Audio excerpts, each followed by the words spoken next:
বন্ধুরা, আগামী বৃহস্পতিবার সাধারণতন্ত্র দিবস ও তার সঙ্গে সরস্বতী পুজো। তাই ওই দিন কলকাতা ইস্ট ওয়েস্ট মেট্রো রুটে আর কলকাতা নর্থ সাউথ মেট্রো রুটে কেমন থাকবে পরিষেবা জানাবো আজকের এই ভিডিওটিতে। তাই বিস্তারিত যাওয়ার আগে ভিডিওটি ইনফরমেটিভ হলে একটি লাইক দিয়ে সাথে চ্যানেলটি সাবস্ক্রাইব করে নিন পরবর্তী আপডেটটির নোটিফিকেশন পাওয়ার জন্য। আগামী বৃহস্পতিবার সাধারণতন্ত্র দিবস ছুটি, একই দিনে পড়েছে সরস্বতী পুজো। ছুটির দিন হলেও স্বাভাবিক থাকবে মেট্রো পরিষেবা, সংখ্যায় কম হলেও পরিষেবা মিলবে। এক বিজ্ঞপ্তিতে মেট্রো কর্তৃপক্ষ সোমবার একথা জানিয়েছে। বলা হয়েছে সকাল 6:50 থেকে রাত 10:35 অবধি আপ ও ডাউন লাইনে চলাচল করবে 188টি মেট্রো। সকালে কবি সুভাষ থেকে দক্ষিণেশ্বরের উদ্দেশ্যে প্রথম মেট্রো ছাড়বে প্রতিদিনের মতন সকাল 6:50 আবার দমদম থেকে কবি সুভাষের উদ্দেশ্যে প্রথম মেট্রো ছাড়বে সকাল 6:50।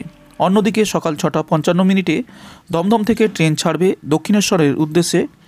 আবার সকাল 7টায় দক্ষিণেশ্বর থেকে প্রথম মেট্রো ছাড়বে কবি সুভাষের উদ্দেশ্যে, যা অপরিবর্তিত রয়েছে।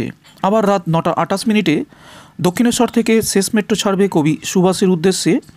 রাত 9:30 কবি সুভাষ থেকে শেষ মেট্রো ছাড়বে দক্ষিণেশ্বরের উদ্দেশ্যে। রাত 9:40 দমদম থেকে শেষ ট্রেন যাবে কবি সুভাষের উদ্দেশ্যে। অন্যদিকে রাত 9:40 কবি সুভাষ থেকে শেষ ট্রেন ছাড়বে দমদমের উদ্দেশ্যে, যা অপরিবর্তিত থাকছে। ওই দিন মিলবে ইস্ট ওয়েস্ট মেট্রো পরিষেবাও। আপ ও ডাউন মিলিয়ে চলবে 90টি ট্রেন। প্রতিদিনের মতো সকাল 6:55 শিয়ালদা থেকে ট্রেন ছাড়বে সেক্টর 5-এর উদ্দেশ্যে। সকাল 7টায় সেক্টর 5 থেকে প্রথম ট্রেন ছাড়বে শিয়ালদাহের উদ্দেশ্যে। আবার প্রতিদিনের মতো শেষ মেট্রো রাত 9:35 ছাড়বে শিয়ালদা থেকে সেক্টর 5-এর উদ্দেশ্যে। রাত 9:40 শেষ ট্রেন ছাড়বে সেক্টর 5 থেকে শিয়ালদা অবধি।